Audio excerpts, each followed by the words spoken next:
Welcome to the deep dive. Today we're jumping into a really fascinating set of sources. All centered on one book, Ghosts of the Unfinished. Exactly. And for those of you who sent this in, our mission today is to really rethink one of the biggest ideas we have. The idea of closure, Yeah. the need for it. Right. That feeling that everything needs a neat ending, a solution. We're going to challenge that. We're exploring why maybe incompletion is, in a way, more honest. More than honest, it's accurate. That's the central thesis here. It argues that our societal drive for these tidy endings often makes us distort what really happened. And that lands so hard when you put it that way, that forcing an ending is a kind of falsification. It is, because endings need a shape, an agreement. Hmm. But so much of life isn't like that. Not at all. I mean, think about how many moments in your life are just lived in the middle of chaos or uncertainty or even just unexpected feelings. Exactly. And if you try to jam all that messy, contradictory experience into a neat little box called resolution, you erase what it actually was. You lose the truth of it. You do. So the book says unfinishedness isn't resignation, it's accuracy. It's a testament to the fact that life just refused to be simplified in that moment. And here's the core idea for you listening to this. A story that stays open, it stays active. A closed story is done, it's fixed. Right, its meaning is set in stone.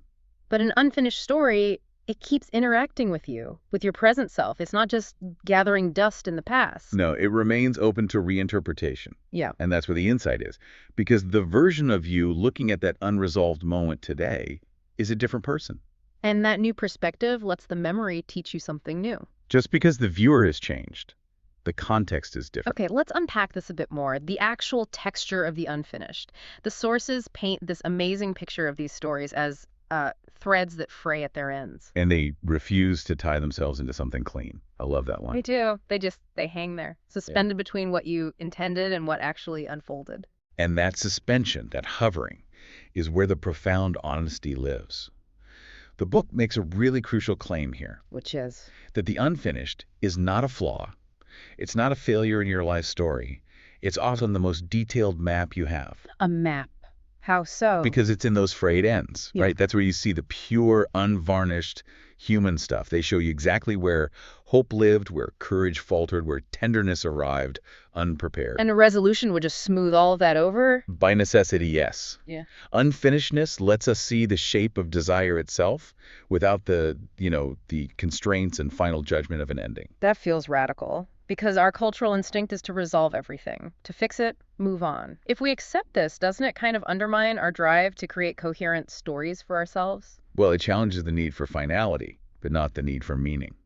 The text suggests that the meaning of the unfinished is its completeness of a moment that is honest enough to remain open. So the truth of that moment is preserved because it stopped where it did. Exactly. Trying to force a conversation years later to resolve it might actually damage the fragile, true feeling of that original stopping point. The story was maybe never meant to continue. Its meaning lives in its lack of closure. That makes perfect sense. Okay, let's get into the specifics then. The book identifies these architectures of the unfinished. Let's start with the unsaid. Chapter 2 is brilliant on this.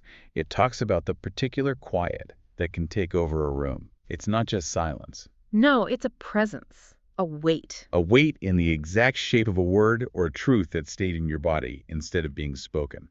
That is such a powerful image. And what the sources say is that this quiet, it doesn't just go away. No, it thickens, it condenses. Unspoken words, they take on weight. They can turn into these anchors holding you back, or ghosts that shades your future hesitation. And if you can't speak something once, you're more likely to hesitate the next time. For sure. And the motivation here is key. We often tell ourselves we're holding back to protect someone else. But the text argues it's often to protect the self. Yes. Because speaking that truth would reveal something fundamentally vulnerable about what you want or how you feel. It's emotional self-preservation, but it comes with a heavy cost. Okay, so from that silent architecture, let's move to something more overt. Fracture, a break. Right. And we usually define a break, a relationship ending, a job loss, as an absolute end, a failure. But the source material flips that. It argues that breakage often marks a beginning of its own. Because a thing that breaks immediately shows you its tension lines, its history. When something is whole, you don't really see its internal structure. But when it fractures, the fault lines are all exposed. Which leads to this beautiful, counterintuitive idea that Wholeness has never meant unbrokenness, only coherence. Okay, explain the mechanism there. How does a break actually lead to coherence? Well, when a pattern gets interrupted, when a relationship or a habit breaks, the familiar scaffolding is just gone. You are forced to be rearranged. And in that rearrangement, you have to choose what to rebuild with. Exactly. The most important breaks become anchors, not because we fix them, but because they expose the absolute edges of what we value. They show us where our center lies. They ground us by taking away everything that isn't essential. That's a perfect way to put it. Okay, let's move to the third form. This one feels subtler. It's the weight of the unmade, the choices we never made. Yes, the quiet density. It's slower and heavier than regret. Regret is about an action, something you did or didn't do. This is about entire paths left untrodden. The text calls it a silence that follows us, a shadow of a life that could have been. But why do these weigh the most? Why not our actual concrete mistakes? Because they stay shapeless. They resist a narrative. A mistake, you can analyze it. You can learn from it. Yeah. Integrate it into your story. But the unchosen path. It only exists as pure, unformed potential. It never had the sharp edges of reality pressed against it, so they weigh the most because they cannot be held in the hand. It's pure potential energy that never got an outlet. It's just the echo of an almost choice. Right, a trace of potential. And it's this quiet reminder that your capacity for possibility is so much bigger than the single life you ended up walking. In a way, it keeps your mind open. Let's shift now to the architecture of absence. How the past and people and even potential futures live on without clean endings. What about memory? Why do some memories refuse to conclude? The book says they linger because something in them never found the place where it could soften.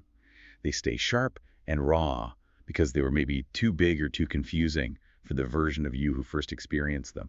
So the memory is basically waiting for a future version of us, a version that's mature enough or spacious enough to finally hold it without being completely overwhelmed. It's not the memory that needs fixing. It's our capacity to hold the memory that needs to grow. And this connects to departures. The book has this beautiful phrase, the ache that grows around the doors we did not close in time. And it's not the drama of a slammed door. It's usually that small delay, that hesitation to say a final goodbye out of a fear of finality. And in that gap, everything unfinished learns to gather. The pain isn't from the closing, but from the not closing. Absolutely. And this applies so powerfully to what the book calls lingering departures. People we lost too slowly. Right. Through a long illness or just a slow drifting apart. They don't happen as one single event. They become atmospheres. The ending feels unfinished because it never clearly declared itself. And the ache isn't just in losing the person. No.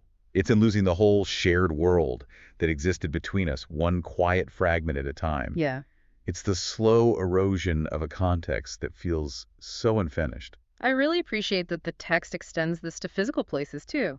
Leaving a place you love too early, it says the land keeps the shape of our presence. Leaving an unfinished tenderness. The place holds your ghost. So powerful. And finally, in this section, we have to look at the future that waited without us. These are the potential lives that, continue breathing somewhere beyond the life we ended up living. And it's so important to see these, not just as regrets. How is it different from regret? Regret is an assessment, a judgment on the present. This is more like a reflection. These waiting futures act as mirrors, showing us the emotional landscapes we once walked towards. They don't criticize the life you chose. Not at all. They just bear gentle witness to the moments you hoped or reached for something else. They're just reminders of your own capacity. So given all this, if resolution isn't the goal, if it's maybe even dishonest, what is the path forward? The book talks about the ache we learn to walk with. This ache is the soft persistence of what remains unfinished. You don't solve it, you integrate it. You let it become ordinary, not diminished, just part of the landscape. And when you do that, it can become part of what steadies us. It proves that some stories just belong to continuation, not to an ending. But that acceptance is so hard, especially when the pain doesn't have a neat narrative. The text says that kind of pain becomes its own language. A language spoken in silence and hesitation, in the little patterns of retreat we develop. And here's the most important insight for me, what that pain is seeking. Yes, it does not seek understanding. It seeks recognition. That distinction is everything. Understanding implies solving it, translating it. Whereas recognition just means making space for it. It seeks space to exist without having to justify its presence. So you just say, I see you, You're valid. You can be here. Precisely. This pain isn't a sign you're broken. It's a sign of depth. It shows how much you cared. Which brings us to the final, really beautiful conclusion of this work.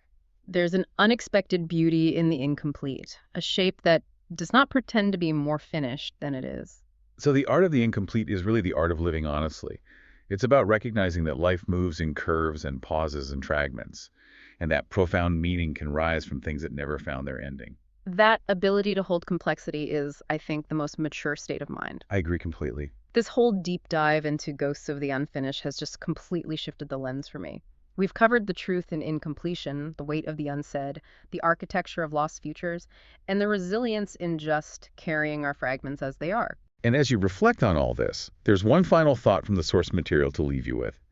Reflect on the part of you that never needed an ending. The part that was always okay with the unknown. Yes, this is the small, steady center inside you. The part that knows how to stay whole even when your story is left fragmented. It trusts the unformed, and it knows that you are so much larger than the ache you carry. You are whole even when your story is not. That is a truly beautiful and liberating thought. Thank you for sharing these sources with us for this deep dive.